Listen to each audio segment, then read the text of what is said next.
Good morning, student. So in our previous lectures we have discussed about electric dipole moment and potential and electric field intensity due to electric dipole. So today we will discuss about torque due to electric dipole. So when we place an electric dipole moment, when we place an electric dipole into uniform electric field, then a force is applied on equal and each and every charge, but depend upon the nature of the charge. So let's start.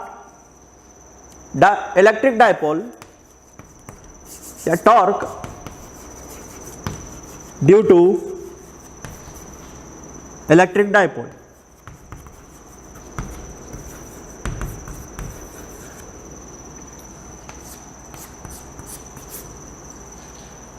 यानी इस electric dipole की वजह से हमें torque calculate करना है कि किसी इलेक्ट्रिक डाइपोल की वजह से टॉर्क कितना होता है। माना यह हमारा एक यूनिफॉर्म इलेक्ट्रिक फील्ड है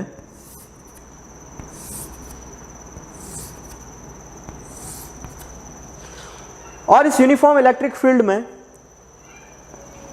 हमारा डाइपोल रखा हुआ है कुछ ऐसे,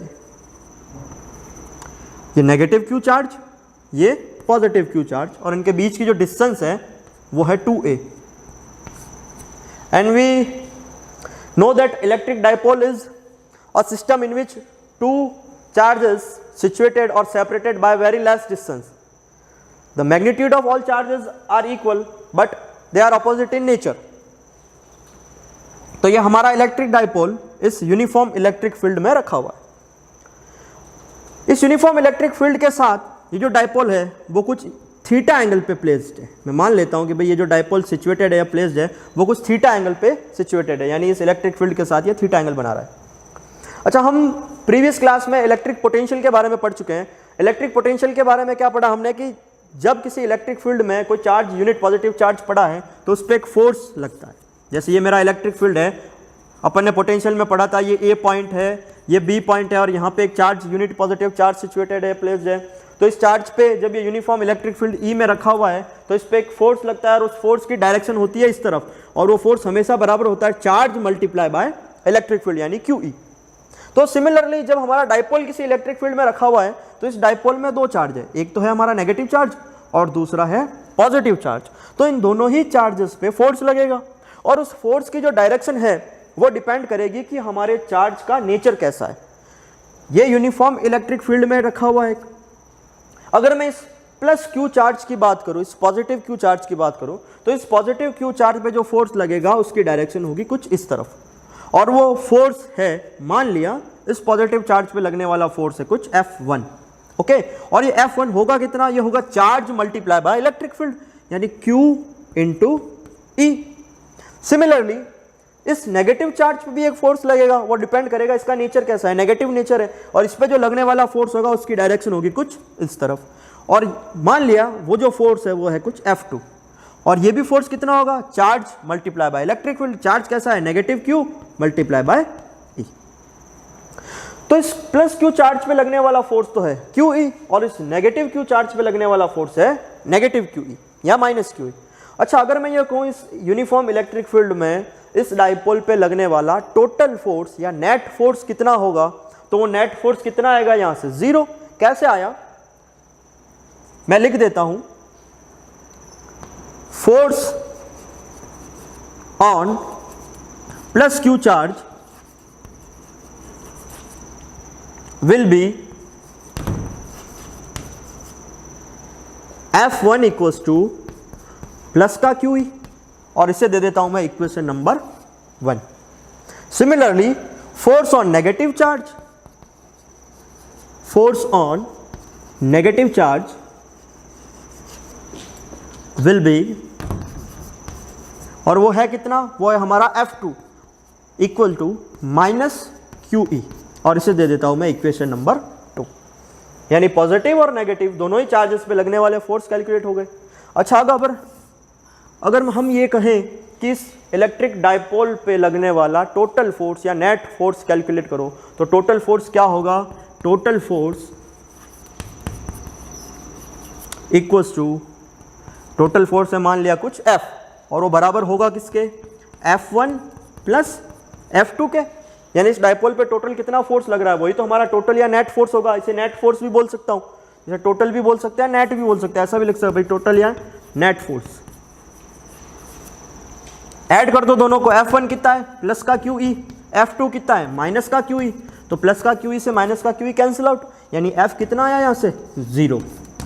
यानी इस इलेक्ट्रिक डायपोल पे जो यूनिफॉर्म इलेक्ट्रिक फील्ड में सिचुएटेड है, इस पे लगने वाला नेट फोर्स हमेशा क्या रहता है 0। इसका मतलब हम कह सकते हैं कि ये डायपोल ना तो इस तरफ डिस्प्लेस होगा ना इस तरफ डिस्प्लेस होगा, ये जिस पोजीशन में रखा हुआ है डायपोल उसी पोजीशन में रहेगा, ना तो ये इधर जाएगा ना इधर जाएगा। क्यों? क्योंकि जिस क्वांटिटी में फोर्स इस तरफ लग रहा है इस प्लस क्यू चार्ज पे, उतनी ही क्वांटिटी का फोर्स इस नेगेटिव चार्ज पे लग रहा है ऑपोजिट डायरेक्शन में। तो दोनों ही डायरेक्शन में लगने वाला फोर्स सेम है, तो ये डायपोल पे लगने वाला नेट फोर्स क्या है 0। इसका मतलब डायपोल जहां है उधर ही रहेगा। लेकिन हमें कैलकुलेट क्या करना है, हमें कैलकुलेट करना है टॉर्क।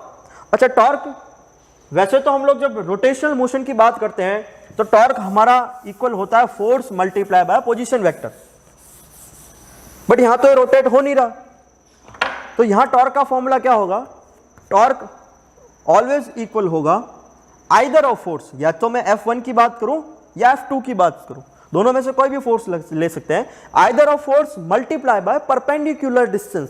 अच्छा, यहां परपेंडिकुलर डिस्टेंस कैसे निकालेंगे, ये जो डायपोल है ये नेगेटिव चार्ज से पॉजिटिव चार्ज तक की डिस्टेंस हमें पता है 2a है, मुझे ये परपेंडिकुलर डिस्टेंस निकालनी है, तो मैं एक परपेंडिकुलर ड्रॉ कर देता हूं यहां तक, यानी ये जो यहां से यहां तक प्लस q चार्ज तक की जो डिस्टेंस है वो इस डायपोल की क्या है, परपेंडिकुलर डिस्टेंस है।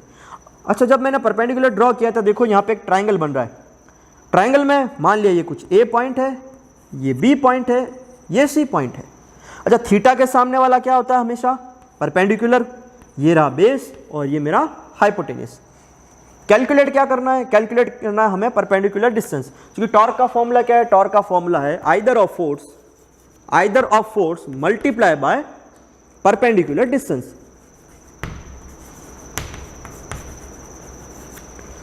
Either of force multiply by perpendicular distance. अच्छा, आइदर ऑफ फोर्स तो मुझे पता है क्यू ही है, परपेंडिकुलर डिस्टेंस कैलकुलेट करनी है तो कैलकुलेट कर देते हैं। कैलकुलेशन के लिए हमें एक फॉर्मूला पड़ा है, perpendicular base perpendicular hypotenuse base, हम लोगों ने 9th 10th में फॉर्मूला पढ़ा है मैथमेटिक्स में। गिवन क्या है, हाइपोटेनियस हमें पता है, कैलकुलेट करना है परपेंडिकुलर। तो यहां देखें कौन सा फॉर्मूला है जिसमें परपेंडिकुलर और हाइपोटेनियस दोनों आ रहे हैं, ये एक फॉर्मूला है, और ये फॉर्मूला होता है साइन थीटा का, यानी sine theta equal to perpendicular upon hypotenuse. तो लिख दो यहाँ पे, यहाँ कैलकुलेट करते हैं, sine theta equals to perpendicular upon hypotenuse. Sine theta equals to perpendicular हमें कैलकुलेट करना है, परपेंडिकुलर कौन सा है CB, ये कैलकुलेट करना है, अपॉन हाइपोटेनियस पता है जो डायपोल की डिस्टेंस है टोटल वो कितनी है 2a, तो यहाँ से CB कितनी आ गई परपेंडिकुलर डिस्टेंस, वो आ गई 2a साइन थीटा, यानी यहां से परपेंडिकुलर डिस्टेंस कैलकुलेट हो गई CB 2a साइन थीटा। अच्छा, अब ये डिस्टेंस अगर यहां पुट कर दें तो क्या कैलकुलेट हो जाएगा, हमारा टॉर्क आ जाएगा ना। भाई नेट फोर्स 0 है, इसका ये मतलब नहीं होगा कि टॉर्क भी 0 होगा। नेट फोर्स अगर 0 है तो टॉर्क कभी भी ऐसा नहीं है कि अगर नेट फोर्स 0 होगा तो टॉर्क भी 0 होगा या 0 होना ही पड़ेगा, ऐसा बिल्कुल भी नहीं है। तो नेट फोर्स हमारा 0 है तो टॉर्क कितना कैलकुलेट होगा, यहाँ से आइदर ऑफ फोर्स कोई भी लिख सकते हैं, मैं लिख देता हूं QE multiply by perpendicular distance, calculate हो गई हमारी 2a साइन थीटा। अच्छा, हमें torque due to electric dipole calculate करना है, यानी ये जो फॉर्मूला है वो इलेक्ट्रिक डायपोल की फॉर्म में आना चाहिए। देखो इलेक्ट्रिक डायपोल की फॉर्म में आ रहा है, ये 2a और ये q। इलेक्ट्रिक डायपोल का फॉर्मूला क्या होता है, P इक्वल्स टू 2aq, यही होता है। तो देखो P इक्वल्स टू 2aq बन रहा है, यानी मैं इस टॉर्क को लिख सकता हूं P multiply by E sign theta. अच्छा, टॉर्क भी हमारी वेक्टर क्वांटिटी है, डायपोल मोमेंट वेक्टर क्वांटिटी और E भी क्या है, वेक्टर क्वांटिटी। तो ये आ गया हमारा total torque due to electric dipole. ऐसा लिखें तब भी सही है, इसे क्रॉस प्रोडक्ट में भी लिख सकते हैं। क्रॉस प्रोडक्ट में कैसे लिख सकते हैं, torque equals to P cross E, यानी कुछ इतना टॉर्क लगेगा जब इलेक्ट्रिक डायपोल हमारा किसी यूनिफॉर्म इलेक्ट्रिक फील्ड में रखा होगा। तो यही टॉर्क हमें कैलकुलेट करना था। अच्छा, यहाँ दो कंडीशन भी ले सकते हैं, थीटा इक्वल टू 0 डिग्री और theta equal to 90 degree. Theta equal to 0 degree लूंगा तो साइन 0 की वैल्यू 0, तो टॉर्क क्या होगा, मिनिमम होगा बिल्कुल। और थीटा इक्वल टू 90 डिग्री ले लेते हैं तो साइन 90 इक्वल टू 1, तो हमारा लगने वाला टॉर्क क्या होगा, मैक्सिमम होगा, और वो P क्रॉस E के या सॉरी PE के बराबर होगा। क्लियर? तो यह आज हम लोगों ने पढ़ा है डायपोल की वजह से कितना टॉर्क लगेगा। नेक्स्ट क्लास में इसके आगे कंटिन्यू करेंगे, तब तक के लिए गुड बाय।